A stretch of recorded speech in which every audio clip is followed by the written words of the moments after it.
Hey everyone, welcome to the Refs Crease podcast. Refs Crease is brought to you by refcoach.ca. Check us out at www.refcoach.ca for all your tips and tricks to be the best officials we can be.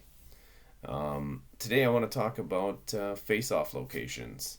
I know, not super exciting, but this is an important topic because where you're dropping the puck can create either a competitive advantage or disadvantage for a team, depending on the situation that you're doing it in, and we want to make sure that we're getting these locations correct. So there's a few ones here and there that I see that we get incorrect. I used to get them incorrect too, and it's a rule that we should be brushing up on and knowing. So where you're going to find that in the Hockey Canada rulebook is Rule 6.3 in face-off locations, and it's going to give you the list of all the places where you're going to drop the puck and in what situations you want to do that. And then just getting game practice is the best way to go about this after that. But 6.3 in the Hockey Canada rulebook. I'm not sure in like Hockey USA how they cover this or in international situations and stuff like that. But Hockey Canada is the wheelhouse that I'm in and what we're working from here. But no matter where you're listening to this podcast, it's important that you brush up on your face-off locations in your rule books so that we make sure that puck's getting dropped in the right place. So let's get started. We're going to talk first just about the locations where we drop the pucks. So we've got the center ice dot. We've got the two dots that are outside of the zones, just outside the blue lines, and then we've got the two dots that are on either side in the zones themselves. Uh, the center ice dot. That's going to be the start of every period. We're going to drop that puck there. We're going to do that after goals. This is one that comes up a bit, and you may not know, but if you mess up an icing, for whatever reason, your back official has waved the icing off. He had it maybe, and then now it's been waved off because it got touched and you didn't notice it, or you've called an icing when a team is shorthanded, that kind of thing. You would take that puck to center and drop it there, and the linesman drops this puck. So if you're doing a three official system, this is one of the situations where the referee will not drop it at center. It will be the linesman. So something to keep in mind there. And another one where this happens at center ice is premature substitution of the goaltender.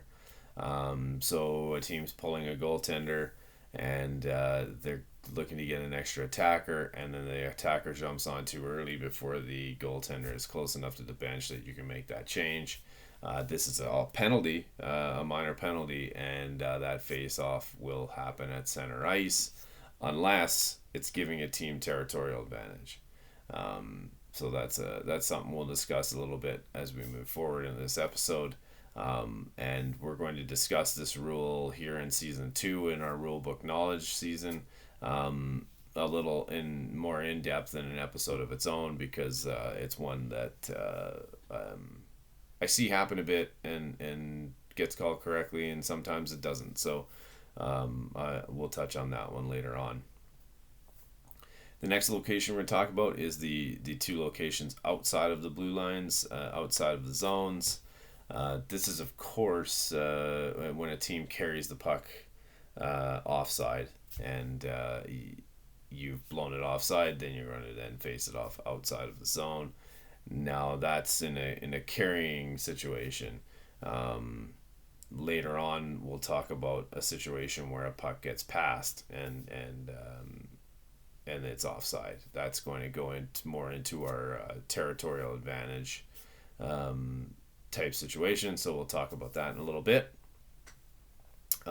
If a goal is called off for an infraction by a attacking player, he's batted it in with his hand, or kicked the puck in, illegally scored as a result of action by an attacking player, then that puck is coming outside of the zone.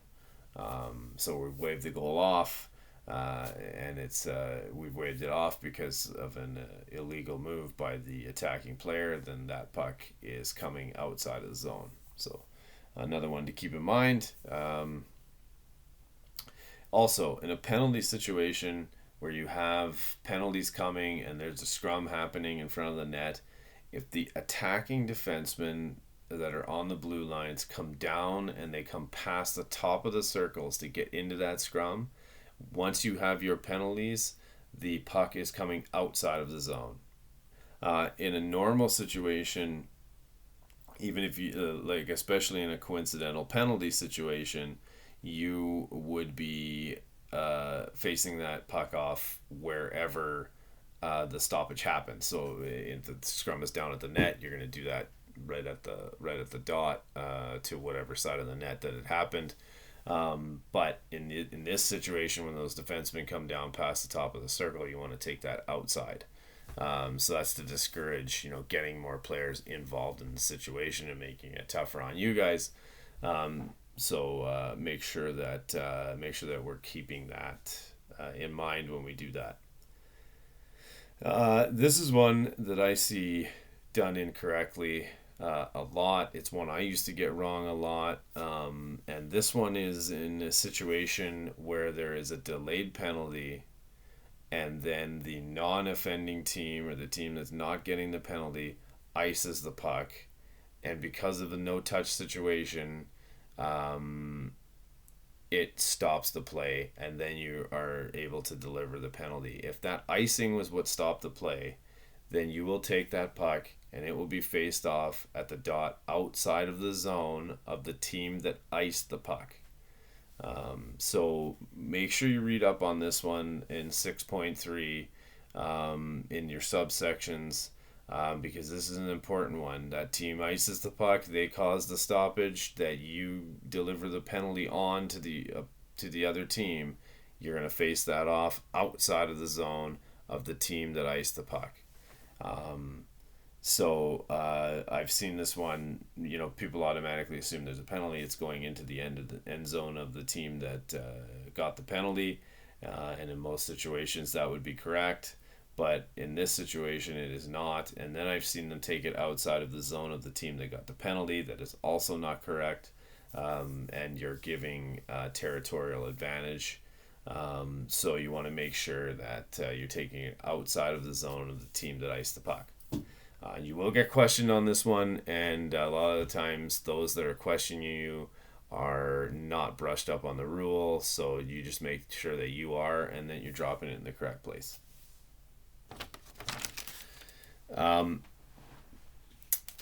Some notes that we want to talk about also in any of these situations, and icing, stoppage in play, any of those kind of things, where the puck is shot determines which side of the ice you are facing off on.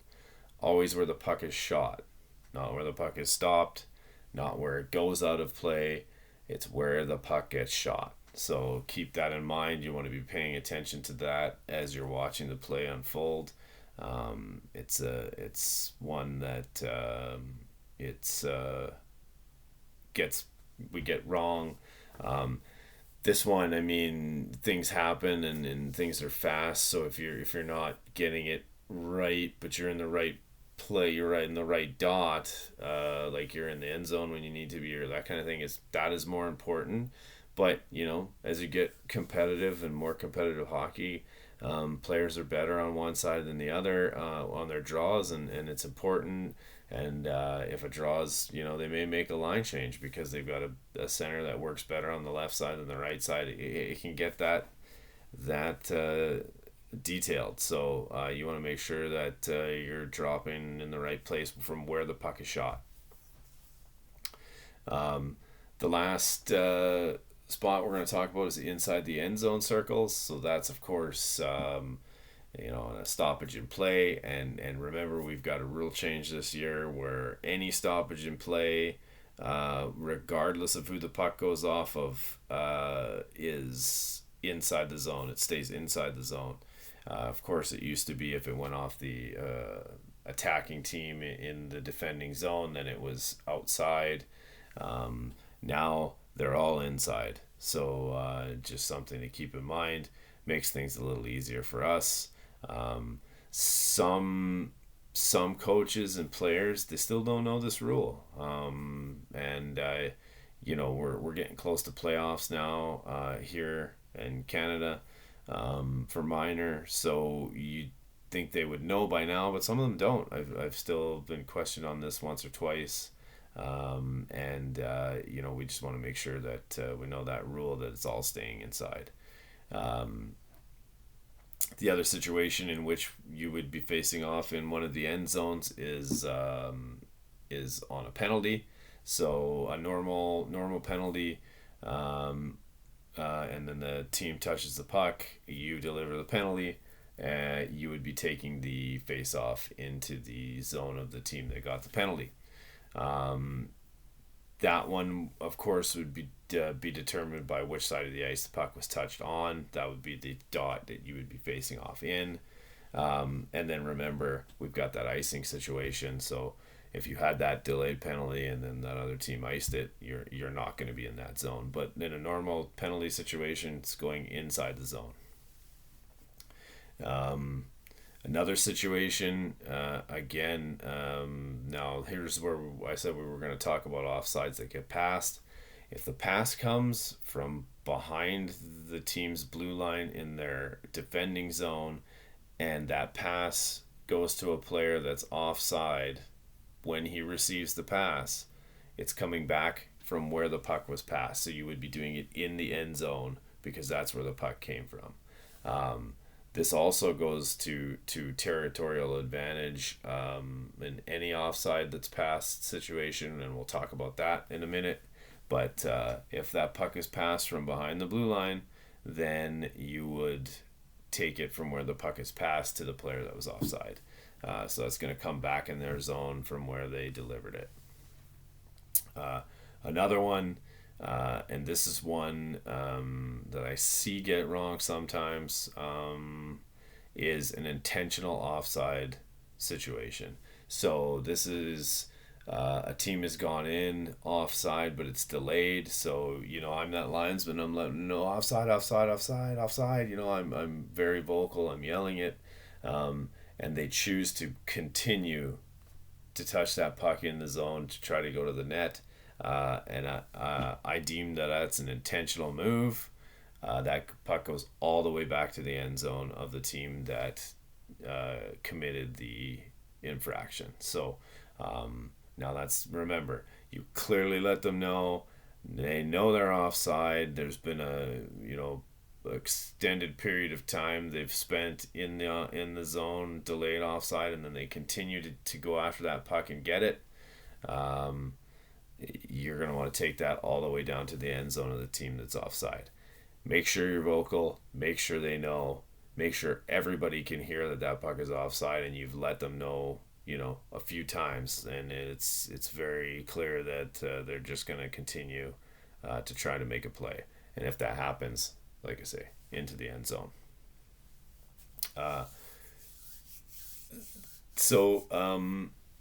Talking about territorial advantage, this determines the location where you're going to drop the puck in certain situations. Most of the time it's an offside situation.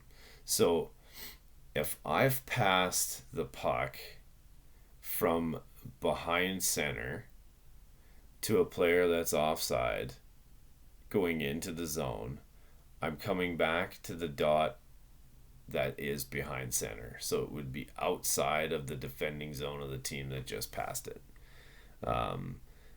It's very important that wherever the puck was delivered from, that it's passed offside, that we go back to where the puck was delivered from. I see this happen a little bit where a pass comes, the player's behind center, they pass it into a player that's offside already, and then they face it off at the outside of the zone that they just went offside, or their attacking zone. And that's incorrect. You're giving a territorial advantage. They did not actually gain that ice at the time when the offside happens. So you want to make sure that you're not giving them extra advantage in an offside situation. So things like that are very important in regards, and that's why it's called territorial advantage. You've given them an advantage even though they didn't gain that territory. So make sure they're gaining that territory when they're making that play. Um, Junior rules are a little bit different. So if you're doing junior hockey, good for you. That's awesome. Um, just remember that they get to pick their side in an icing or a penalty situation. So now it changes a little bit. It doesn't matter so much as to where the puck is shot. The icing happens. That team that didn't offend, they're allowed to pick their side. And this, now you're in a juniors more competitive. This is where those kind of things will happen. As a center, I'm better on this side or I'm better on that side, so I want to be on that side. Gives a little more advantage, a little bit more of a bite to icing the puck or taking a penalty. So just keep in mind the things change once you hit the junior level, and we're going to touch on that stuff more as the season goes on. But yeah, just a thing to keep in mind as you're working the junior level, especially if you're going back and forth between a minor and junior level. That's important to keep in mind. That about does it, guys, for face-off locations. If I miss something or you want to add something, feel free to reach out. You can always get a hold of us at www.refcoach.ca, and you can send me an email there. We are on Facebook, of course, at Ref Coach Calmar, CALMAR, separate words. We're also on Instagram at Ref Coach Canada, all one word. Check us out there and drop me a line, and let's discuss face-off locations more. And until next time, guys, be safe out there, keep on learning, and look forward to talking to you soon.